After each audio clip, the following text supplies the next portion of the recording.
Good morning, children. This is the online class of St. Lawrence School, Unnao. I, Ms. Nirupama Ruchan, is going to teach biology of class 10th, and the chapter is Circulatory System, part 2. Now, children, in the previous chapter, we have studied about the various components of the blood and its parts. So now in this chapter we are going to study about heart and various parts of the heart. The very important thing is that heart is a pumping organ. Pumping means it allows the blood to flow to various parts of the body and collects the blood from different parts of the body. It is reddish brown in color, as you can see the diagram, and if you weigh the heart, it is around 300 grams. Now, if you close your fist, you can make out that the heart looks like a closed fist.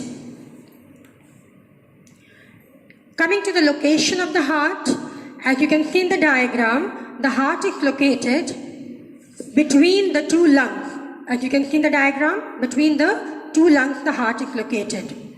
And this is the thoracic cavity, or the cavity in which your heart as well as the lungs are present, the upper cavity of the body, just above the diaphragm. So, in totality, we can say that it lies between the two lungs in the thoracic cavity above the diaphragm.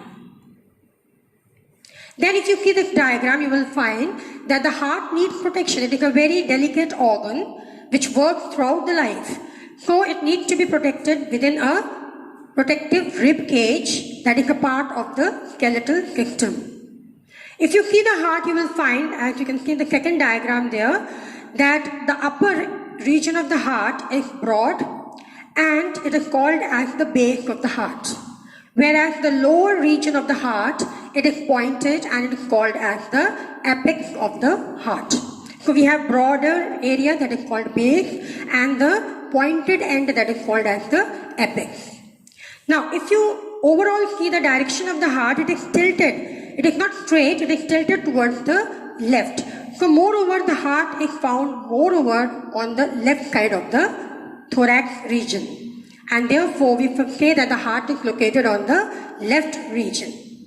If you see the surrounding of the heart, it is surrounded by a sac-like structure, which is a protective layer around the heart, that is called as pericardium.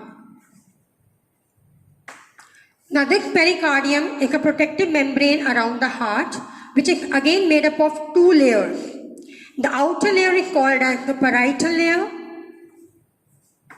and the inner layer is called as the visceral layer. Now visceral because it is inner to the heart and therefore it sees all the inside areas of the heart.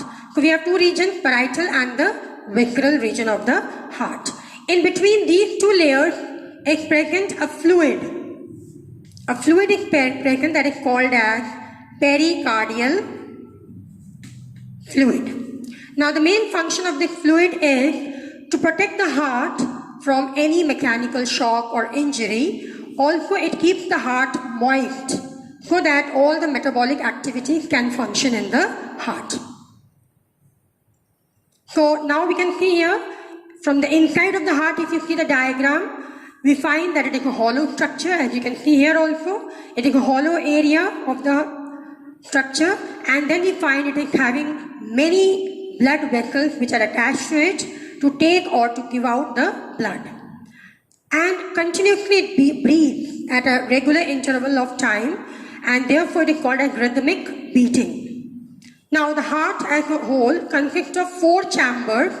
Now if you divide this whole heart into 4 regions like this,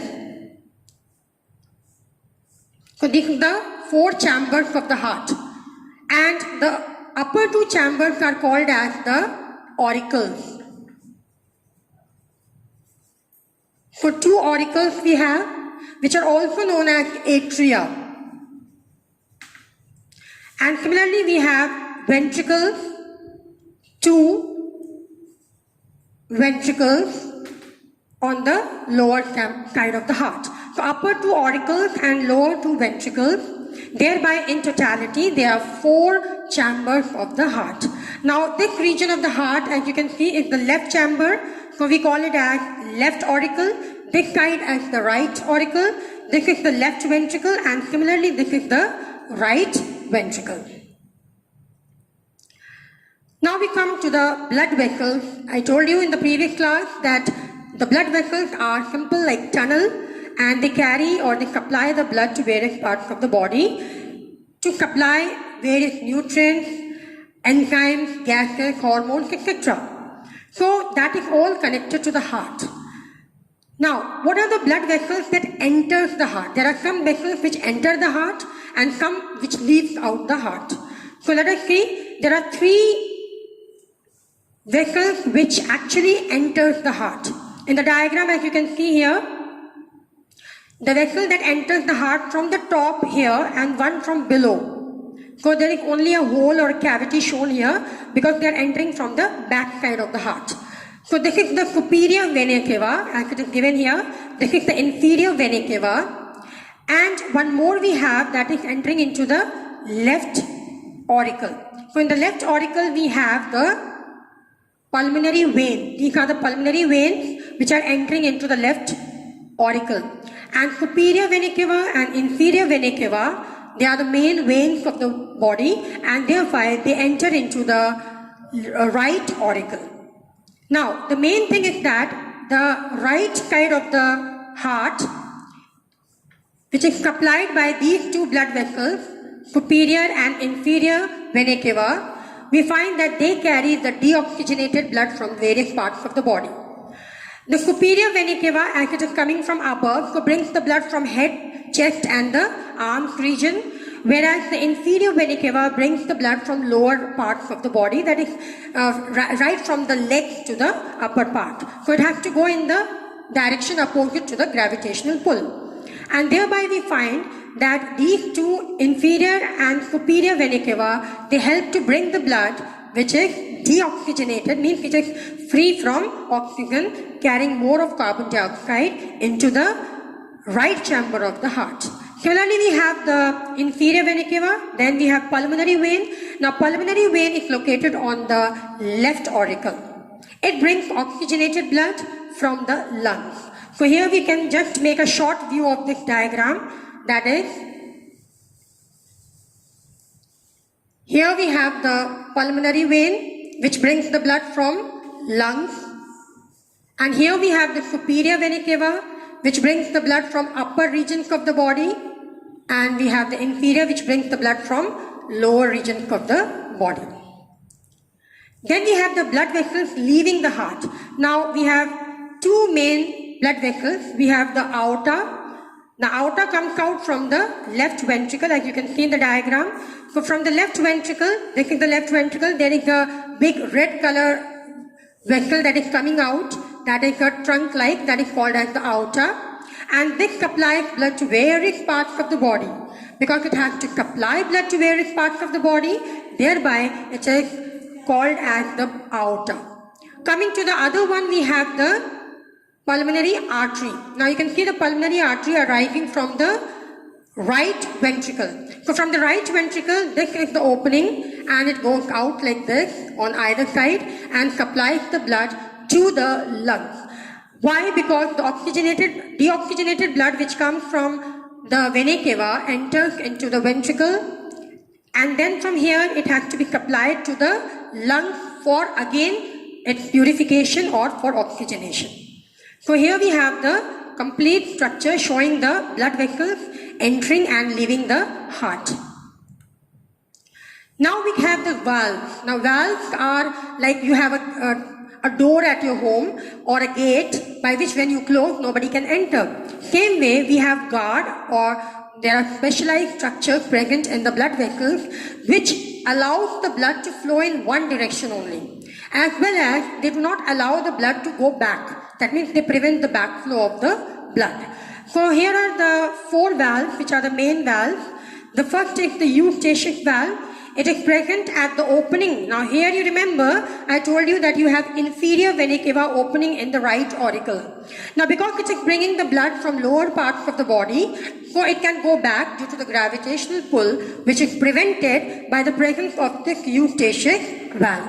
So valve closes as soon as the blood enters the right auricle. Similarly, we find bicuspid valve. It is present on the left chamber of the heart between the left auricle and the left ventricle. So this is the bicuspid, also known as mitral valve.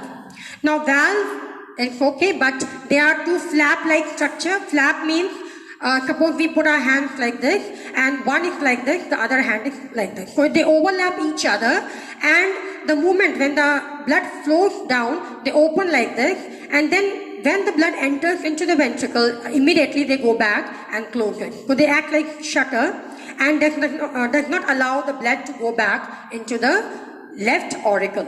Same way we have the tricuspid valve, because the name tricusp means three flaps are there. So here we have two flaps, or cusp also we call them. And here we have three cusp or three valves. Like that only 1, 2 and 3. So overlapping. So they are present on the right chamber of the heart between the right auricle and the right ventricle, and prevents the backflow of the blood from right ventricle to right auricle. And the last is the semilunar valves. Now these two valves are present. They are first of all half moon shaped there, and they are present at the opening of the aorta and the pulmonary artery. Now I told you that aorta is present here, opens from here, and thereby at this opening, as the blood is poured out from the heart through left ventricle, the valve closes so that the heart does not get back the blood or the oxygenated blood. Same way from here arises the pulmonary artery. Its backflow is prevented by the presence of these semilunar valves. So in all, we have 4 valves: eustachius valve, starting from the opening of the inferior vena cava. Then we have the bicuspid present between the left auricle and the left ventricle. And similarly, we have tricuspid, which is present at the junction of the right side of the auricle and ventricle. And the last is semilunar valve, which is present at the opening of the aorta and pulmonary artery. Now here we have the complete structure of the heart, which I have already talked to you about. And you can see overall, as you can see in the diagram, this wall that separates the auricles, the complete left chamber of the heart and the right chamber of the heart. So you can see a complete partition is there from left to right of the heart, and this is called as auriculo-ventricular septum. Septum means partition. So also we can say, because auricle is also known as atria, so it is also called as atrioventricular septum, or you can say auriculo-ventricular septum.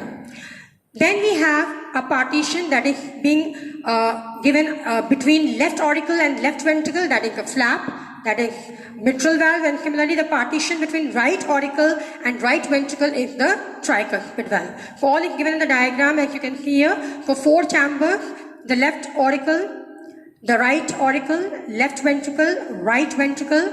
Then we have the interauricular, auriculo-ventricular septum here. Then we have the aorta coming out from this left ventricle and supplying blood to various parts of the body. Similarly, we have the pulmonary artery arising from here, supplying blood to the lungs for oxygenation. And thereby, as you can see the color, we always put a color distinction, the blue and the red. The blue is signifying the deoxygenated blood, and the red, wherever you see, is showing the oxygenated, means the blood which is made up of or which contains oxygen. And thereby, on the left side of the heart, as you can see, we have entire red color that clearly shows that the red color is indicating that it receives the oxygenated blood. The right side of the heart is completely receiving the deoxygenated blood. Now the next topic that we have is the cardiac cycle. Now we find that, you know that our heart beats, and you have heard that our heart beats 72 times per minute. So what happens here? There are 2 terms that you have to understand here. One is the systole and the other is the diastole. Systole means the contraction of the heart or constriction, and diastole means to expand or relax.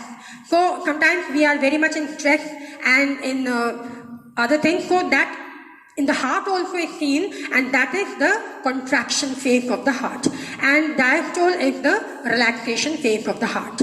So here we have that desystole, that means once it constricts, the second time alternate to it is the contraction and the relaxation of the heart, and they together make up the heartbeat or the cardiac cycle. Now human heart beats 72 times per minute, and the complete one heartbeat it takes around 0.85 seconds. The first heartbeat is the first step of the cardiac cycle is known as auricular systole. The name itself says auricles constrict or contract. It takes around 0.15 seconds. Now, in this 0.15 seconds, what happens? Let us see. The first is both the auricles receive the blood, so they are in the expanded form. So blood enters into both the auricles, and we find here at this phase, the auricles are in the expanded form. Okay, they remain in the condition, but now because they have to pump the blood into the ventricle, so they squeeze or constrict. So at the time of this, they pour the blood. Auricular systole means the blood which is poured into the auricles now had to be given in the ventricles. And when the blood receives in the ventricle, we find that the valves open and they close, and the sound that is produced by the mitral valve is the tricuspid valve together is called as the lub sound, L-U-B-B it is. And here we find that this is the auricular systole. In the second diagram, now the blood is already reached into the ventricles. So now it is the ventricles which have to constrict so that it can pour out the blood from it or from the heart. So now all the blood is poured out from the heart by the squeezing of the ventricle or by the constriction of the ventricles. It takes around 0.30 seconds. By the time when it is constricting, the auricle starts again relaxing. The last stage of the cardiac cycle is both the auricles and the ventricles are at the relaxed phase. Now what happens? The blood is not at all present in the heart at this moment. It is around 0.40 seconds only. So within few seconds only we find that fractions, we can say that the heart is in the relaxed position. And the result is that both auricles and ventricles are in the expanded form or in the relaxed. So it is called as auricular ventricular diastole, also known as joint diastole. So all the three stages are now together. We have the auricles contraction, we have the ventricles contraction, and the last is all the chambers relax together. And this whole, as you can see, takes around 0.15 seconds. It takes place around 0.3 seconds, and the last is 0.40 seconds. So in all, they are just 0.80 seconds in which our heartbeat is seen. So in all, we have just one heartbeat which includes 0.80 seconds. So I hope children, you have enjoyed the session, and this is the second part that we have done, and the complete remaining part we will be doing in the next chapter. So thank you and have a nice day.